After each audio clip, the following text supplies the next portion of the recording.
Wolverines!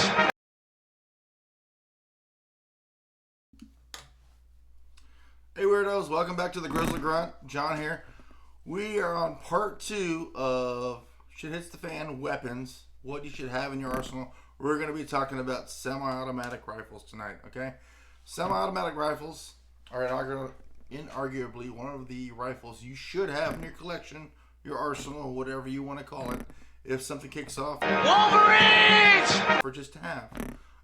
For hunting, home defense, if necessary, offensive operations. You know, your daughter's boyfriend is acting screwy, you want to go scare the shit out of him. You know, whatever the case might be, don't do that, okay? I don't want to get sued by one of you morons, okay? All right. Anyway, so we're gonna talk about a couple options, and like I said in the previous video, I'm not gonna tell you what you should or what you shouldn't get. I'm just gonna show what options are out there for the people that may not know what out there is available, and they can make their own decisions, okay? So we're going to talk about the AR style rifles, okay? So AR style rifles are probably one of the more versatile modular platforms there is right now, okay? This is the one I built myself. So the parts are readily available, fairly cheap to build or buy. You can buy them in parts, you know. A lot of my friends and I, we joke these are Legos for men. You know, buy a part here, buy a part there. It's better than layaway because you have immediate satisfaction. You can piece it together. I demand satisfaction! Together yourself. So, some of the cons, the pros of these are mags are common. You can get AR-15 mags in several different calibers, as long as your rifle is chambered to it. So, 5.56 in the AR-15 platforms, 5.56. 6.5 Grendel, 7.62 by 39, 300 blackout. Not all those calibers are super readily available, but you should be able to order them right now. Some are more readily available than others. The AR-10 platforms, of course, 308 because that's what it's designed for. 6.5 Creedmoor. Trying to think what else. There's a few others that I can't remember. There's a lot for each of A plethora. the platforms. But for this one, for example, this is a 6.5 Grendel upper I shoot and hunt with, and then I have a 5.56 upper. All it is 2 takedown pins, different bolt assembly, of course. The whole upper receiver comes off, and I put my 5.56 upper on here if I want to use it just for whatever I want to shoot 5.56 at. The same thing with those other calibers. So it's very modular, and you can pretty much have 2 receivers or 1 receiver and multiple uppers out of the same platform. So one gun with different clothes, if you will. Okay. Not only that, but they do make adapter kits for the 5.56 models, so you can shoot 22 long rifle out of some of these. 5.56 upper. CMMG makes those. There's a few other companies. The CMMG is one of the bigger ones, and all it is the same upper, the different bolt carrier, and a different magazine adapter to go in there. And so 22 long rifle or 22 is just that much smaller than the 223 or 5.56 you're going to shoot. So the round will work out of the barrel. It may not be as accurate, you know, past 100 meters, but you can essentially have 3 rifles if you want to think about it. You know, 6.5 Grendel, 5.56, and then that 22 long rifle. And all it is swapping out a few simple parts. Do your research. They're really modular, and you can have multiple guns in one package, if you will. Let me see. User friendly. They're proven since at least the 60s. Fairly light, depending on how long you get them, how much crap you stick on it. Of course, the more crap you stick on it, the heavier it's going to be. Portable. Plenty of accessories. You can also SBR these short barrel rifles, but you have to get tax stamps and let the alphabet boys know about that. I'm not a fan of them, so I don't like to give them any more money than I have to. Not only that, but they've come a long way where they're very long distance capable. Even on the 5.56 platforms, I've hit man-sized targets out to 600 meters, both on deployments and here in training with other calibers like this 6.5 Grendel. I've hit targets at the range 840 meters consistently. Of course, glass helps. You're probably not going to do that with iron sights, but there are different accessories to help extend those ranges. And you can do that with AR-10 or the AR-15 platforms. Let me see. Not only that, but you can suppress these too. That's another great thing. If you get the SBRs or even a 16-inch barrel, it's a 16-inch barrel, you can suppress these. Of course, it might make it longer depending on your suppressor. But, if you're have neighbors that don't like you hunting, or you just don't want to wear ear pro, then suppress it. Okay. Not only that, it's going to lessen the felt recoil for larger caliber. Or I'm sorry, not recoil. Felt. What's it called? Concussion when you shoot the weapon, especially for smaller kids, people that aren't used to firearms. Larger caliber rounds are going to have a bigger concussion, a bigger muzzle blast. It's going to make them feel it more, and that can help reduce that. Some of the cons, if you live in those blue states, economy liberal states, of course they're going to restrict you as much as they can, because they obviously don't have bigger problems in those states like California, New York, Detroit, where these local governments have just let it go to waste and let the people run amok. Anyway, we're not going to get into politics on here, but you get my drift, okay? So that's about it for the AR-15. Like I said, very modular, a lot of stuff you can do to these and trick them out, or just keep them simple. So another firearm we're going to talk about, it used to be pretty cheap, but not so much anymore, is the SKS. Bubba. This used to be the budget thing for people just getting into firearms. I've had an SKS. I think it was one of my first firearms. I think my dad bought me one years ago, and then I got rid of that one and upgraded to an M59 66 is the Yugoslavian one. But there are pros and cons to these. Obviously, they're not as modular as the AR-15 platforms, but ammo is fairly common. They're in 7.62 by 39. Maybe not as common now that Ukraine and Russia are just beating the crap out of each other. But anyway, it's still a fairly common round in the U.S. One good thing is they don't take magazines. People say, why is that a good thing? Because you can load them by stripper clips, or you can load them, and these have all been cleared,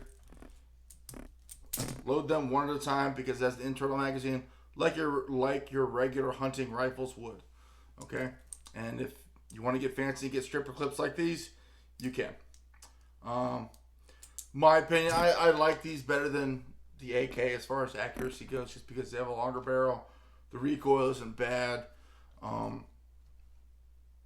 But everyone has their opinion on these. They're not as cheap as they used to be. I think I bought this one $180, $200 back in the early 2000s, and that was probably on the higher end then.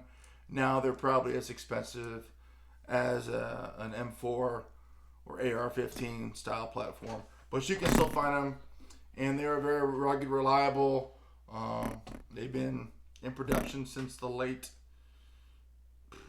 mid to late 40s. I think they were, if I remember correctly, they were developed and started being implemented by the Russians in the end of 1944 during World War II. So, and they're still in use by a lot of countries that like them. Okay, so that is definitely an option if you're looking for something simple to shoot. Internal magazine, don't have to require magazines. No frills. The iron sights are really good. That's about it for these. Okay.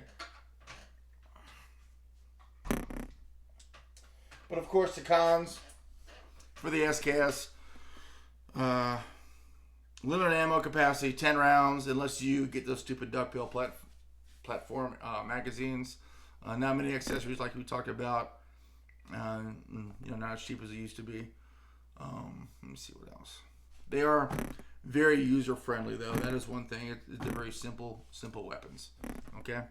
So the next firearm we're going to talk about, or the next semi-automatic rifle, AKs. I don't have an AK anymore. I got rid of mine. Reliable, user-friendly for the pros. They take magazines. The magazines are a little bit heavier than your aluminum AR-15 magazines. AK-47 round is 7.62 by 39. It's the same round as the SKS takes. It is a decent round. I know people that have hunted with SKSs or AK-47s rounds. There's a 30 caliber round between a 5.56 and a 3.08 as far as stopping power, energy, ballistics, and stuff like that. And like I said, they're very common in the U.S. Cons, magazines, I've heard, can be finicky if you have a Russian or or a Chinese or Egyptian AK or magazine. Can be a little finicky depending on the manufacturer. They're not as ergonomic as an AR or an SKS as far as the selector switch. It's more up here and not you're not having to move your hand on an SKS or an AR-15 because it's right there where either your thumb is or your trigger finger is. It's more you have to move your hand, and there are ways around that. Okay, not as accurate a distance due to a shorter sight radius. The SKS has a longer sight radius because it has a longer barrel. ARs have depending on the barrel length, not necessarily a longer sight radius, but they are more accurized because of the round. SKS is the sectional density of the SKS or the AK-47 around 7.62 by 39. Doesn't have as great a sectional density as, say, the 5.56 or other rounds. But it's still a good option. A semi-automatic, shit-is-a-fan, home defense, whatever you want to use it for type of weapon. However, just like any other scary semi-automatic rifle, those communist whatever blue states are going to restrict those as much as possible. Still in one of those states, you may not be able to get that. Whereas the SKS, you may not have that issue because it only holds 10 rounds and it doesn't have a big, scary, high-capacity magazine. Okay? All right, the next rifle I'm going to talk about, one of my favorites, is the M1A or the M14. Okay?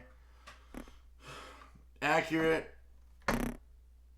common round, 308 or 7.62 by 51. They're magazine fed, very reliable. They're good at distance. This model, it may not be as good for certain things, just because of how lengthy it is. I've taken quite a few deer and hog with this particular rifle. It's my baby, but it definitely it's not short to carry on. There are shorter models, the Scout or the SOCOM M1As, and those are definitely a little bit easier to manipulate or maneuver with.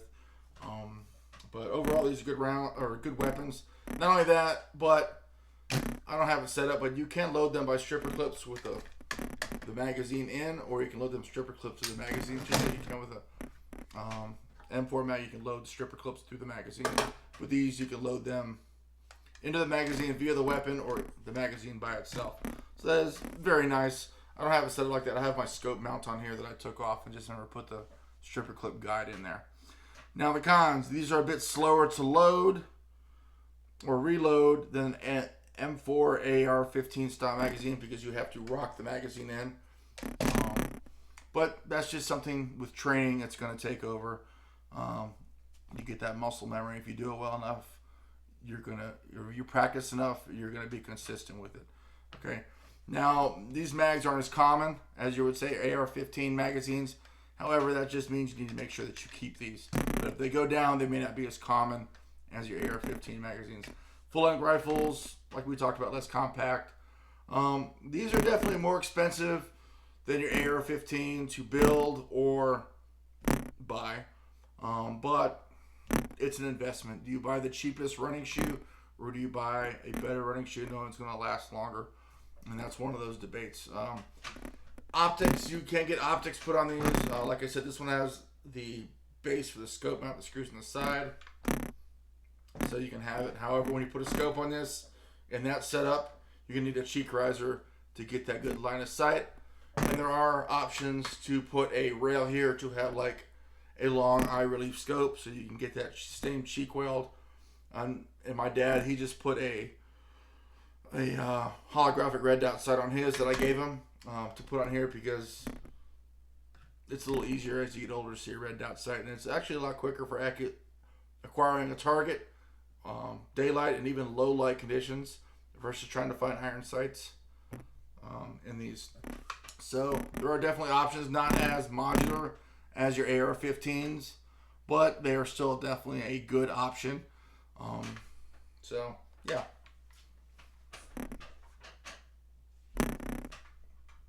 All right. So the next one we're going to talk about, and it's one of those things that there's quite a big debate about, and that's your PCCs, your pistol caliber carbines, or your pistol, your pistols that are in, I guess, pistol calibers. But I have one of those here. This is an AKV. I really like it.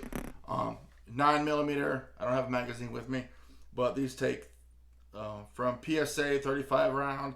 They take Scorpion Evo magazines, and this is based off the AK platform, like we talked about earlier. They're not as ergonomic as, say, your M4. These have all been cleared, by the way. I know I have ammo up here, but they've all been cleared. But as you can see, I have to take my finger off the trigger, or I can do it this way, and it's not as ergonomic as an AR-15 or an M1A or an SKS, where it's all within reach of your thumb or your trigger finger, depending on if you're left or right-handed. But these are great because they're nice and compact. This one even folds up, make it even smaller if I wanted to shoot as a pistol, which is, this one's a little heavy. But there are other PCCs out there. Ruger has a PCC, Keltec, Smith & Wesson just came out one, and they're smaller than these, more compact, lighter, but those are using pistol magazines. This is using a longer magazine, of course, but they are a good option.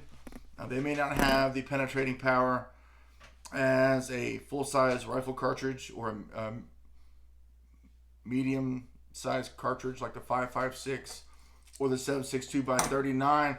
However, for defensive rounds, 150 meters or yards or closer, they are definitely effective. Of course, you're not going to get that penetration power as like a 308 or larger round against hard targets if someone's behind cover, or if they're wearing body armor. There are ways around body armor, but I'm not going to talk about that because I don't want to put anyone that's law enforcement or any of my military brothers and sisters in harm's way and give some dirtbag a way to hurt one of them. Okay, so there are ways around that, but we're not going to talk about that. But simple, easy to, I don't know if you want to use this as a truck gun or not. And what's great about these is the recoil is so low, they're so small. Other members of the family can use this, a wife, a child, something like that. Of course, with a given training, not just going to throw this in their lap and expect them how to use this. That's something that you want to show them how to use so they're comfortable with it, okay? And not only that, like this one is 9mm. If you have a 9mm pistol, you can also carry the same rounds. You don't have to worry about having multiple calibers of ammunition to hump around with you. Some of the other PCCs use Glock magazines, or the Smith & Wesson uses of course, Smith & Wesson magazines. So that's nice to have a Smith & Wesson M&P and have a Smith & Wesson PCC and uses the same magazine, so you don't have to worry about taking rounds out of this magazine to put in another pistol magazine. If you need to utilize it, you just take mag out of one and put it in the other. But like we said, limited distance, lacking penetrating power for cover or body armor. Overall, I really like these, but it's a personal preference. People have their pet peeves about certain things, and I'm not going to fuss about that. And there are other options for semi-automatic rifles. You get into the Milsurp. I'm a big military surplus guy. Milsurp, for these guys don't know what that means. They're FALs, they're in 308, or the SETME, or the G3. SETME and G3 are very similar in the FAL. They're all in 308, 7.62x51. There's also some older Milsurps, M1 carbines,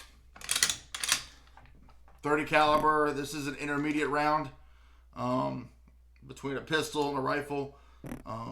Problem with some of these is ammo may not be as readily available, especially for this one. It's not a very common round. However, out of 300 rounds, these are fairly accurate. These are very light. I think this one weighs 4 or 5 pounds, but there are not many accessories to it. They do take a standard box magazine, very ergonomic. The safety, the magazine release are all right here without having to move your hand. your firing hand if you're right-handed. Of course, you're left-handed, you're going to have to manipulate another way. So there's that one.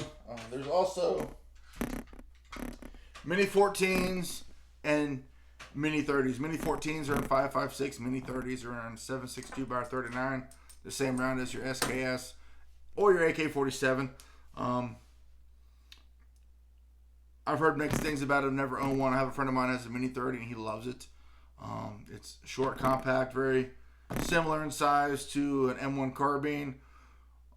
I'm not sure about the ergonomics of it. Like I said, I've never owned one, but there's quite a following for them, so that might be an option to look at because they're not as scary as your AR-15s, as your AK-47s, because they look more like a traditional hunting style rifle. There are also semi-automatic hunting rifles like your Browning BARs, your Benelli R1s. I'm sure there's a plethora of others. They're either not manufactured anymore or still manufactured. The pros and cons of those is you're going to be limited to internal magazine or a box magazine of 5 or 10 rounds, which, let's face it, if it really hits the fan, you're just going to be worried about guarding a homestead and not fighting a war, hopefully. So, but those are good options. Let's see what else. Another one, also a Milso, is this is an M1 Garand. Get off my lawn. As Patton put it, one of the greatest battlefield implements ever devised. This was made in 44, 45, I can't remember. I have to look at the barrel. But these are in a fairly common hunting round. These are in 30-06. They don't take magazines, they take M-block clips, which if you lose them, you're kind of screwed, and you have a bolt-action rifle in essence. But very accurate out there. At Camp Perry, the national matches, I think they shoot them out to 1,000 yards, 1,000 meters, whatever the term is, or whatever method of measurement they use. But this is definitely an option. Obviously, not as cheap as your ARs or your SKSs, but definitely a viable option. But they are not light, okay? And the recoil is a bit stouter than your intermediate rounds of your 7.62 by 39 or your SKS. So, yeah. Like I said, there's lots of choices out there for you guys. Get out there, do your research, figure out what works best for you. If you're living out in the country versus living in the city, different options. Do your research. If you would like to know more about any of the firearms I've talked about, drop me a comment, and I will do my best to do a video specific for that. Okay? Well, if you guys don't have any more questions, I guess I will be telling you guys to have a good night. So, remember, excuses are easy, training isn't, so get out there and make yourself better every day. Have a good night. I demand satisfaction.